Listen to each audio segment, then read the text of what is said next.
તો મહેસાણા જિલ્લામાં શંકાસ્પદ ચાંદીપુરા વાયરસનો કેર, 2 પૈકી 1 બાળકનું અમદાવાદમાં સારવારમાં મોત નીપજ્યું છે।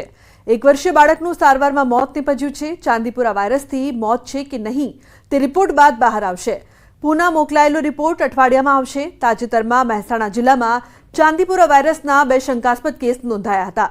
તો વરેઠા ડાબલામાં વાયરસના 2 શંકાસ્પદ કેસ નોંધાયા હતા, જે બાદ બાળકોને વડનગર અમદાવાદ સિવિલમાં ખસેડાયા હતા। આરોગ્ય વિભાગની ટીમ હરકતમાં છે। બંને બાળકોના ઘર અને આસપાસના વિસ્તારમાં સર્વેની કામગીરી કરવામાં આવી રહી છે। હાલમાં બંને બાળકોના સેમ્પલ પુના લેબમાં મોકલાયા છે।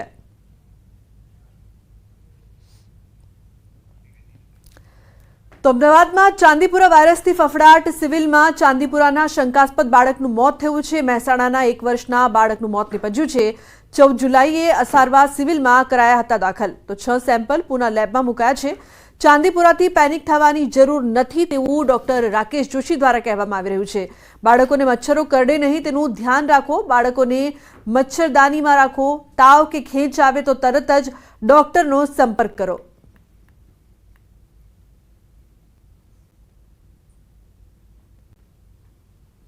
મહેસાણાનો રહેવાસી 1 વર્ષનું બાળક યુવરાજ 2 દિવસ પહેલાં સિવિલ હોસ્પિટલમાં તાવ અને ખેંચ સાથે દાખલ કરવામાં આવેલું અને વેન્ટિલેટર પર હતું, જેનું ગઈ રાત્રે ડેથ થઈ છે। સસ્પેક્ટેડ અત્યારની જે પરિસ્થિતિને જોતાં suspected case of Chandipuram virus વિચારી અને એનો સેમ્પલ પુના મોકલવામાં આવ્યું છે, જે રિપોર્ટ બાદ આપણને ખ્યાલ આવશે કે પોઝિટિવ હતો કે નહીં।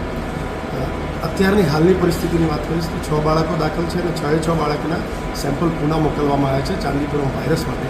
આપ સૌને એક નમ્ર વિનંતી છે કે પેનિક થવાની જરૂર નથી। ખાસ ધ્યાન રાખો કે મચ્છર માખી કરડે નહીં। બાળકોને મચ્છરદાનીમાં રાખો। ફીવર આવે એટલે કે તાવ આવે કે ખેંચ આવે તો તાત્કાલિક આસપાસના બાળકોના ડૉક્ટરને મળી અને સારવાર ચાલુ કરાવો, જેથી કરીને આપણે લેટ સ્ટેજમાં હોસ્પિટલમાં જવું ન પડે।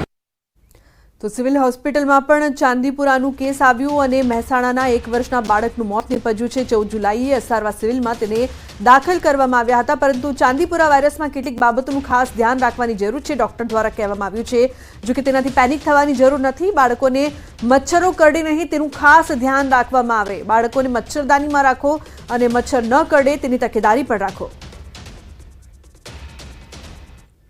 તો અમદાવાદ જિલ્લાના સાણંદ તાલુકાની સ્કૂલમાં પાણી ભરાયા છે। આશ્ચર્યની વાત તો એ છે કે વગર વરસાદે સ્કૂલમાં પાણી ભરાયા છે। તંત્રની બેદરકારીના પાપે આ સ્કૂલમાં દૂષિત પાણી ભરાયા છે। તો સાણંદની શાંતિપુરા પ્રાથમિક શાળામાં ગંદા દૂષિત પાણી ભરાતા સ્કૂલ બંધ કરવાની ફરજ પણ પડી છે। આ દૂષિત પાણી 1-2 દિવસ નહીં પરંતુ છેલ્લા અઠવાડિયાથી ભરાયેલા છે।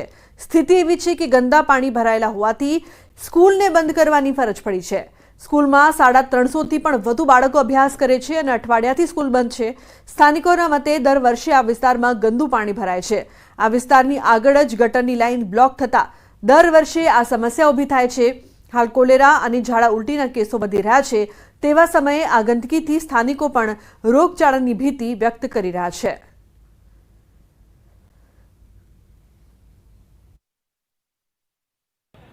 સાણંદ તાલુકા પંચાયતની બેદરકારીના કારણે શાંતિપુરા વિસ્તાર જે છે તે સાણંદ તાલુકામાં આવે છે અને શાંતિપુરા વિસ્તારની આ પ્રાથમિક શાળાનું આ દ્રશ્ય આપને બતાવીશ કે શાંતિપુરા પ્રાથમિક શાળા હાલ જે છે તે ગટરના પાણીથી ખદબદી રહી છે। 2 દિવસ પહેલા વરસાદ પડ્યો હતો અને અત્યારે ગટરના પાણી પણ બેક મારી રહ્યા છે। એક વિગત એવી પણ અહીંયા જાણવા મળી છે કે આગળ એક નાળું છે, એ નાળું બંધ કરી દેવામાં આવ્યું છે અને તેના કારણે આ વિસ્તારમાં ગટરના પાણી જે છે તે ભરાઈ જાય છે અને આ પ્રકારની સ્થિતિનું નિર્માણ થાય છે। હાલ જે આપ જોઈ શકો છો કે આ જે શાંતિપુરા પ્રાથમિક શાળા છે કે જેમાં 350થી પણ વધુ વિદ્યાર્થીઓ ધોરણ 1થી 8માં અભ્યાસ કરી રહ્યા છે, પરંતુ આખી પ્રાથમિક શાળા જે છે તે ગટરના પાણી અને વરસાદી પાણીથી જે છે તે ભરાઈ ગઈ છે। આખું કેમ્પસ છે, તેના ઓરડા છે, તે તમામ જગ્યાએ આ ગટરના પાણી ભરાઈ ગયા છે અને તેના કારણે વિદ્યાર્થીઓ જે છે કે તેનો અભ્યાસ જે અહીંયા બગડી રહ્યો છે। વિદ્યાર્થીઓ 350થી પણ વધુ વિદ્યાર્થીઓ જે છે તેઓનો અભ્યાસ હવે કેવી રીતે થશે તે એક સવાલ છે। અત્યારે હાલ જે શાળામાં જે છે તે બંધ કરી દેવામાં આવી છે, કારણ કે અહીંયા ગટરના પાણી ભરાઈ ગયા છે। ક્યારે વિદ્યાર્થીઓનો અભ્યાસ હવે શરૂ થશે તે પણ એક સૌથી મોટો સવાલ અહીંયા જોવા મળી રહ્યો છે। કેમેરામેન ખેંગા રાઠોડ સાથે સંજય ટાંક, ન્યૂઝ 18 ગુજરાતી, અમદાવાદ। અહીંયા ગટરનું પાણી જે જતું હતું તે પાણી બંધ કરી નાખ્યું, બિલકુલ ગંદા પૂરી નાખ્યા છે અને સ્કૂલમાં પાણી ભરાય છે, ખેતરમાં અને સામે સ્કીમો છે બંગલા બધામાં પાણી ભરાઈ ગયા લોકોને. એટલે ગવર્મેન્ટ સ્કૂલમાં પાણી ભરાય તો કોઈ પ્રોબ્લેમ નહીં, ને પ્રાઇવેટ સ્કૂલમાં જો પાણી ભરાઈ ગયું હોય તો ગવર્મેન્ટ ચડી બેહાય એના ઉપર. આ ગંદકીનું પાણી આવે, છોકરાઓ બીમાર થઈ જાય તો કોણ જવાબદાર આમાં? છેલ્લા 3 વર્ષથી ગંદકીનું પાણી ઓડા દ્વારા કે મ્યુનિસિપલ દ્વારા છોડવામાં આવે છે. આગળ કોઈ નિકાલ નથી. અહીંયા શાંતિપુરા ચોકડીથી બ્લોક છે લાઈન. હવે આગળ લાઈન જ નથી તો પાણી જવાનું જ નથી અને આનો ઉકેલ કોઈ આવ્યો નથી. અમે તાલુકા પંચાયત, જિલ્લા પંચાયત, મામલતદાર કચેરી, પછી સીએમ ઓફિસ બધી જગ્યાએ રજૂઆત કરી ચૂક્યા. છેલ્લા 3 વર્ષથી આની આ જ પોઝિશન છે અને આ સાલ તો પુષ્કળ પાણી આવ્યું. આ સાલ તો ક્લાસમાં પણ પાણી ઘૂસી ગયું. અત્યાર સુધી તો ક્લાસમાં નહોતું ઘૂસતું, ક્લાસરૂમમાં. આ લેખા તો ક્લાસમાં પણ ઘૂસી ગયું.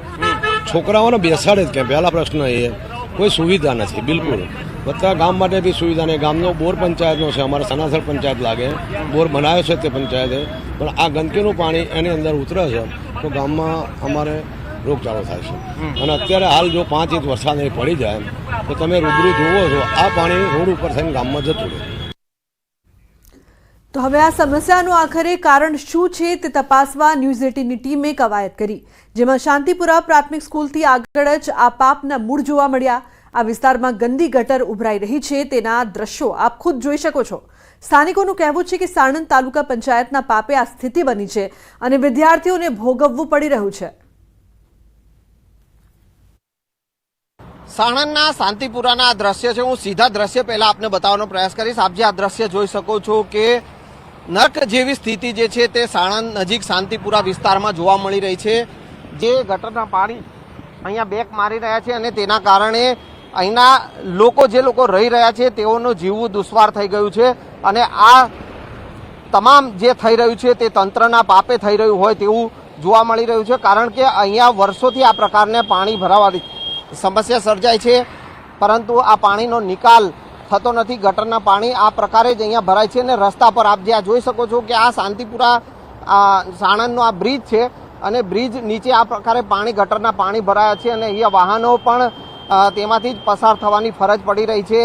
રાહદારીઓ છે તેઓએ પણ અહીંયાથી જ પસાર થવાની ફરજ પડી રહી છે. એટલું ગટરનું ગંદુ પાણી બેક મારી રહ્યું છે કે તેના કારણે શ્વાસ લેવામાં પણ તકલીફ થઈ રહી હોય તેવું જોવા મળી રહ્યું છે અને તેના કારણે અહીંના લોકો જે છે તે મુશ્કેલીમાં મુકાયા છે. કેમેરામેન ખેંગા રાઠોડ સાથે સંજય ટાંક, ન્યૂઝ 18 ગુજરાતી, અમદાવાદ. તો સમાચારમાં આગળ વાત કરીએ છોટાઉદેપુરના પુનિયાવાડ ગામે આવેલી એકલવ્ય મોડેલ સ્કૂલમાં શિક્ષકોને ગુજરાતી ન આવડતાનો ગંભીર આરોપ છે. આદિજાતિ સંચાલિત શાળામાં શિક્ષકોને ગુજરાતી ન આવડતું હોવાના ધારાસભ્ય ચૈતર વસાવાએ આરોપ લગાવ્યા છે. અન્ય રાજ્યમાંથી હિન્દી ભાષી શિક્ષકો ગુજરાતી બાળકોને અભ્યાસ કરાવતા હોવાનો પણ આરોપ લગાવ્યો છે. ધારાસભ્ય ચૈતર વસાવાએ સ્કૂલની મુલાકાત લઈ શિક્ષકો સાથે વાતચીત કરી ત્યારે શાળાની શિક્ષકોને ગુજરાતી જ્ઞાન ન હોવાનું સામે આવ્યું હતું. એટલું જ નહીં, વોર્ડને પણ ગુજરાતી આવડતું નથી. આ સાથે તેમણે બાળકોને આપવામાં આવતા ભોજનને લઈને પણ ગંભીર આરોપો લગાવ્યા હતા. कितने हुए? 12 टीचर છે. 12 ટીચરને ગુજરાતી આવડતું નથી. ઇવન વોર્ડનને ગુજરાતી આવડતું નથી. કોઈ ક્લાર્ક બી છે કે તમે એકલા જ છો 12 નો?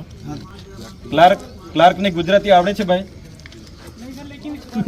गजब की यहाँ शिक्षण नीति है. आप मत बोलिए, मैं पूछूं इतना बोलिए. क्लार्क को गुजराती आती है भाई? गजबનું છે. હવે અમારા બાળકો તો હજુ હમણાં જ ભણવા આવેલા છે, એમને તમે શું ભણાવશો? સરકાર જાણી જોઈને એકલવ્ય મોડલ સ્કૂલમાં 12ના ટીચરો, બીજા રાજ્યના ટીચરો મૂકીને અમારા બાળકો સાથે અન્યાય કરી રહી છે. એ અમે કોઈ સંજોગોમાં ચલાવવાના નથી. આવનાર દિવસોમાં જેટલી પણ એકલવ્ય મોડલ શાળાઓમાં આવી રીતના 12ના શિક્ષકોની ભરતી થઈ છે ત્યાંના બાળકોના વાલીઓને સાથે રહીને સરકારશ્રીમાં અમે રજૂઆત કરીશું. પછી પણ અમારે યોગ્ય નિરાકરણ નહીં આવશે તો આવનાર દિવસોમાં આંદોલન કરવું પડશે, કંઈ પણ કાર્યક્રમો આપવા પડશે. અમે સરકાર સામે આ બાબતે ઉગ્ર રજૂઆત કરવા માટે તૈયાર છે. તો વિદ્યાર્થીઓને આપવામાં આવતી સાયકલો ધૂળ ખાઈ રહી છે ત્યારે ચૈતર વસાવાએ કહ્યું કે જે વિદ્યાર્થીઓને સાયકલ નથી આપવામાં આવી તે અહીં કાટ ખાઈ રહી છે. આ તમામ આરોપો સાથે ચૈતર વસાવાએ ચીમકી ઉચ્ચારી છે કે જો આવનારા સમયમાં જો યોગ્ય તપાસ કરવામાં નહીં આવે તો ગાંધી ચિંધ્યા માર્ગે આંદોલન કરશે. ગ્રામ પંચાયતના મકાનમાં 400 થી 500 કન્યા કેળવણી પ્રવેશોત્સવ 2023માં આપવાની જે સાયકલો હતી ત્યાં પડેલી છે. હાલમાં આપણે તમે જોઈ શકો છો આ છોટાઉદેપુર તાલુકાની 800થી પણ વધારે સાયકલો અહીંયા પડેલી છે. તો અન્ય સમાચારની વાત કરીએ. આણંદમાં અસામાજિક તત્વોનો આતંક જોવા મળી રહ્યો છે. મહેન્દ્ર શાહ ચોકડી પર લુખ્ખાઓના આતંકનો વિડીયો વાયરલ થઈ રહ્યો છે. લાકડી અને ચપ્પુ લઈને યુવકો પર હુમલો કરવામાં આવ્યો. ધોળા દિવસે મારામારીના ફિલ્મી દ્રશ્યો સર્જાયા. આણંદ પોલીસની કામગીરી પર ઉઠ્યા છે સવાલો. પોલીસ આવા લુખ્ખાઓ સામે પગલાં ભરશે કે કેમ તે સળગતો સવાલ છે. તો અહીં દ્રશ્યોમાં જોઈ શકાય છે કે કઈ રીતે લુખ્ખા તત્વોના આતંક છે, પરંતુ તેમને પોલીસનો કોઈ પણ જાતનો ભય નથી તે પણ સ્પષ્ટપણે જોઈ શકાય છે. કારણ કે ધોળા દિવસે આ પ્રકારના કામ તેઓ કરી રહ્યા છે, મારામારી કરી રહ્યા છે અને તે પણ વિડીયો વાયરલ થઈ રહ્યો છે. બીજી તરફ અમદાવાદમાં અસામાજિક તત્વોના આતંકનો વિડીયો વાયરલ થયો છે. ચાંદખેડાના વિસત મોટેરા હાઈવે પરનો વિડીયો. વેપારીને પાઇપ લાકડીથી માર માર્યો. તો 4 શખ્સોએ વેપારીને પાઇપ લાકડીથી માર મારતો વિડીયો વાયરલ થઈ રહ્યો છે. હાલમાં વિડીયોના આધારે પોલીસે અસામાજિક તત્વોની તપાસ શરૂ કરી છે. તો પોલીસે હાલ તપાસ શરૂ કરી છે, પરંતુ દિવસે ને દિવસે જે પ્રકારથી ક્રાઇમની સતત વધતી ઘટના અને અસામાજિક તત્વોનો આતંક વધતો જોવા મળી રહ્યો છે. ધોળા દિવસે આ પ્રકારની મારામારીના દ્રશ્યો અલગ અલગ જગ્યાએથી સામે આવી રહ્યા છે. પછી તે આણંદ હોય કે અમદાવાદ. તો જૂનાગઢના કઠિયાવાડ વિસ્તારમાં અસામાજિક તત્વોના ત્રાસથી વેપારી પરેશાન થયા છે. દુકાનદારોએ આજે સવારથી ધંધા રોજગાર બંધ રાખીને વિરોધ નોંધાવ્યો. વેપારીઓ તથા લારી ધારકો પાસેથી હપ્તાઓ મંગાવવામાં આવતા હોવાના આક્ષેપ કરાયા. અસામાજિક તત્વો છરી બતાવીને એટ્રોસિટી કરવાની ધમકી આપતા હતા. વેપારીઓએ પોલીસ પાસે આવા તત્વોના આતંકથી રક્ષણ આપવાની માંગ પણ કરી છે. જો કે પોલીસે યોગ્ય કાર્યવાહી કરવાની ખાતરી આપતા વેપારીઓએ દુકાનો ફરી ખોલી છે.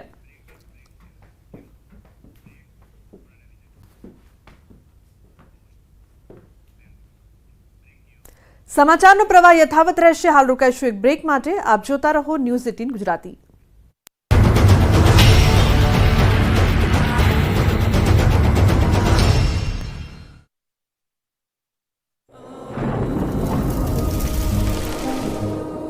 જળવાયુ પરિવર્તનનું જોખમ આપણા દરવાજે પહોંચી ગયું છે. હવે જરૂર છે એક મોટા ક્રાંતિકારી બદલાવની, અને આનો પ્રારંભ થશે 140 કરોડ ભારતીયોથી. આ ક્રાંતિ શરૂ થશે એક વૃક્ષથી. એક વૃક્ષ માનવતા માટે, એક વૃક્ષ આ ધરતી માતા માટે, એક વૃક્ષ આપણા ભવિષ્ય માટે. પ્રોજેક્ટ વન ટ્રી, ન્યૂઝ 18 નેટવર્કની એક મોટી પહેલ. ખંભાળિયામાં ધોધમાર વરસાદ. કોઠા, વિસોત્રી, મોવાણા, બહેગામમાં વરસાદ. બજારોમાં વરસાદી પાણી વહેતા થયા. ગ્રામ્ય વિસ્તારોની નદીઓ બે કાંઠે વહી. ધોરાજીમાં અચાનક વાતાવરણમાં પલટા બાદ ધોધમાર વરસાદ. સામાન્ય વરસાદમાં જ શહેરના અનેક વિસ્તારોમાં વરસાદી પાણી ભરાયા. નગરપાલિકા તંત્રની પ્રી મોન્સૂન કામગીરીની પોલ ખુલી.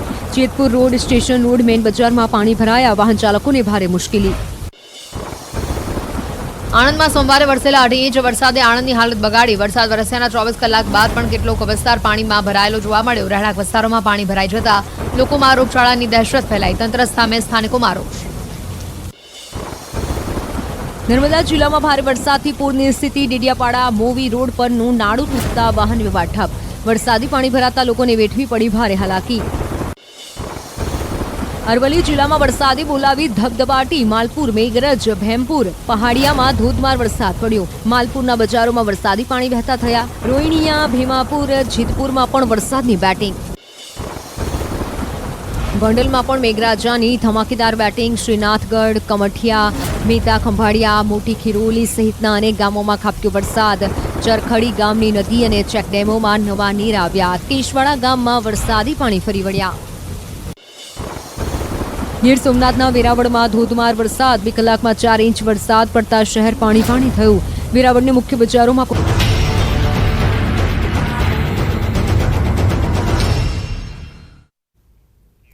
Welcome back. સમાચારમાં આગળ વાત કરીએ જૂનાગઢની. તો જૂનાગઢના બાંટવામાં ધોધમાર 5 ઇંચ વરસાદ ખાબકતા ગામ બેટમાં ફેરવાઈ ગયું છે. કાપડ બજાર, ભીમનાથ ચોક, પોલીસ ચોકી નજીક કમર સુધી પાણી ભરાઈ ગયા છે. ગામની બજારોમાં કમર સુધી પાણી વહેવા લાગ્યા છે. લોકોના ઘર, દુકાનોમાં પાણી ઘૂસી જતા ભારે નુકસાની થઈ રહી છે। ઘરમાં પાણી ભરાઈ જતા લોકોની ઘરવખરી પલળી ગઈ છે તો દુકાનોમાં પણ માલ સામાનને ભારે નુકસાન થયું છે। મુખ્ય ગટર સાફ ન કરવામાં આવતા પાણી ભરાયા હોવાનો ગ્રામજનોનો આરોપ છે। 5 ઇંચ વરસાદમાં સ્થાનિકોની સ્થિતિ કફોડી બની ગઈ છે। તો વરસાદ બાદ તારાજીના દ્રશ્યો પણ સામે આવી રહ્યા છે। લોકોને મુસીબતનો સામનો કરવો પડી રહ્યો છે। ઘરોમાં દુકાનોમાં પાણી ઘૂસ્યા છે, ઘર વખરી છે તે પણ પલળી ગઈ છે તો વેપારીઓનો માલ સામાન પલળી જતા તેમને મોટા પાયે નુકસાન થઈ રહ્યું છે। પશુઓ છે તે પણ પાણીના કારણે પરેશાન થઈ રહ્યા છે। તો કાપડ બજાર ભીમનાથ ચોકમાં પાણી ભરાયા જૂનાગઢના દ્રશ્યો સામે આવી રહ્યા છે। લોકોને હાલાકીનો સામનો કરવો પડી રહ્યો છે પરંતુ મુખ્ય વાત એ કે ગટરોની સફાઈના અભાવે પાણી ભરાવાની સમસ્યા છે તે વધુ સર્જાઈ છે।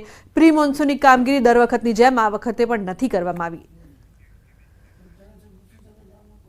તો પાટણના જૂના બસ સ્ટેશન રોડ પર હોબાળો થયો છે। પાર્કિંગને લઈને ભગવતીનગર સોસાયટીના રહીશોએ રસ્તો રોકી રામધૂન બોલાવી સોસાયટીના ગેટ પાસે અજાણ્યા લોકોએ વાહનો પાર્ક કરી દેતા સોસાયટીનો ગેટ બંધ થઈ ગયો હતો। રહીશોએ અવારનવાર રજૂઆત કરવા છતાં દવાખાને આવતા લોકો પાર્કિંગ કરે છે જેના કારણે લોકોએ હલ્લાબોલ કર્યું। પોલીસ ઘટના સ્થળે આવી અને મામલો શાંત પાડ્યો।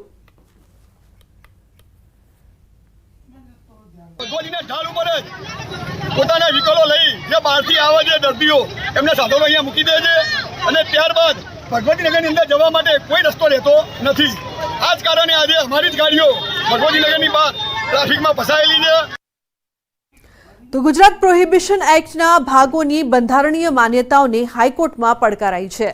પરફ્યુમ ઉત્પાદકોએ ગુજરાત સરકારની દખલગીરીને ચેલેન્જ કરી છે। પ્રોહિબિશન વિભાગે એકમોને પ્રોડક્શન બંધ કરવા દબાણ કરી 10 એકમો પાસે સુપરવિઝન ફી માંગી હોવાનો આરોપ લગાવ્યો છે। ઔદ્યોગિક આલ્કોહોલનો ઉપયોગ કરતા પરફ્યુમ ઉત્પાદકોએ હાઈકોર્ટમાં અરજી કરી છે જેમાં ગુજરાત સરકારના પ્રોહિબિશન અને એક્સાઇઝ વિભાગની સુપરવિઝન ફી મંગાઈ રહી હોવાની દલીલ કરાઈ છે। જે આલ્કોહોલ હ્યુમન કન્ઝમ્પશન નથી તે આલ્કોહોલનો ઉપયોગ પરફ્યુમ બનાવવાના કાચા માલ તરીકે કરાય છે તેવી રજૂઆત કરવામાં આવી। ત્યારે હાઈકોર્ટે આ કેસમાં કેન્દ્રને પ્રતિવાદી બનાવવાની સાથે રાજ્ય સરકારને જવાબ રજૂ કરવા આદેશ કર્યો છે। આ મામલે વધુ સુનાવણી આગામી અઠવાડિયે હાથ ધરાશે। તો મહત્વનું છે કે એકમોના પ્રોડક્શન બંધ કરવા માટે દબાણનો આરોપ લગાવવામાં આવ્યો છે। 10 એકમો પાસે સુપરવિઝન ફી માંગ્યાનો આરોપ છે। તો મહત્વનું છે કે કેસના પ્રતિવાદી બનવા કોર્ટનો આદેશ છે। કેન્દ્રને આદેશ કરવામાં આવ્યો છે। રાજ્ય સરકારને જવાબ રજૂ કરવા માટે આદેશ આપવામાં આવ્યો છે।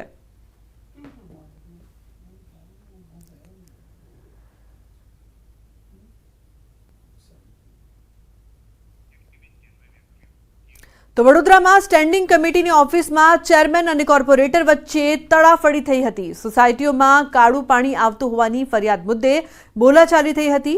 કાઉન્સિલ જાગૃતિ કાકાએ વિસ્તારની સમસ્યાની રજૂઆત કરી હતી। તો સ્ટેન્ડિંગ કમિટીની ઓફિસમાં બોલાચાલીના દ્રશ્યો સામે આવ્યા હતા। ઉલ્લેખનીય છે કે સ્થાયી સમિતિના કામો મંજૂર નહીં થવા દેવા હોવાનો આરોપ લગાવવામાં આવ્યો છે।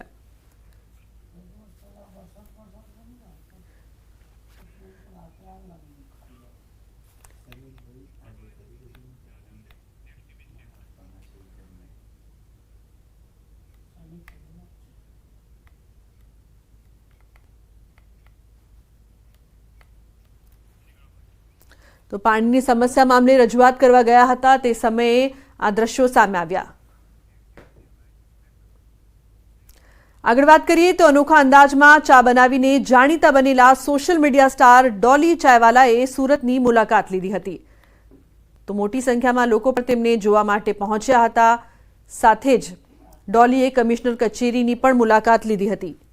કમિશનર કચેરીમાં પણ ડોલી ચાયવાલા 5 બાઉન્સરની સાથે પહોંચ્યો। આખરી ટ્રેનિંગ લીધેલા પોલીસકર્મીઓ વચ્ચે પણ ટ્રેનિંગ વગરના બાઉન્સર્સ જોવા મળ્યા હતા। તો સાથે જ ડ્રગ્સથી દૂર રહેવા માટે યુવાનોને અપીલ પણ કરી હતી। તો ડોલીના બાઉન્સર્સની સાથે ઘર્ષણની ઘટના પણ સામે આવી હતી। नमस्ते सूरत, मैं हूँ नागपुर का डॉली चाय वाला। आपके शहर में आया हूँ पहली बार सूरत में। सूरत शहर पुलिस आप ड्रग्स के खिलाफ बहुत अच्छा काम कर रहे हैं। आप सभी से रिक्वेस्ट है कि आप ड्रग्स वगैरह मत लीजिए और पुलिस को सहयोग कीजिए। ड्रग्स आपके और आपके परिवार के लिए हानिकारक है। से नो टू ड्रग्स। जय हिंद। તો ગીર સોમનાથના વેરાવળમાં ખતરનાક કોબરા સાપ ટ્રાન્સફોર્મરની પેટીમાં ઘૂસી ગયો। રાજમહેલ રોડ પર વીજ ફોલ્ટ સર્જાતા કર્મચારીઓએ ટ્રાન્સફોર્મર નીચે આવેલી ફ્યુઝની પેટી ખોલી, જેમાંથી મોટો કોબરા સાપ ફૂફાડા મારતો જોવા મળ્યો, જેને લઈને વીજ કર્મચારીઓ ફફડી ઉઠ્યા હતા. સાપને પકડવા માટે ઝડપથી સ્નેક કેચરને જાણ કરવામાં આવી અને કોબરાનું રેસ્ક્યુ કરવામાં આવ્યું. વીજ ટ્રાન્સફોર્મરમાં સાપ હોવાની જાણ થતાં લોકોના ટોળા ઉમટી પડ્યા હતા અને રોડ પર ટ્રાફિક જામ થઈ ગયો હતો. તો સાપ પકડમાં આવી જતા વીજ કર્મચારીઓ અને રાહદારીઓએ રાહતનો શ્વાસ લીધો હતો.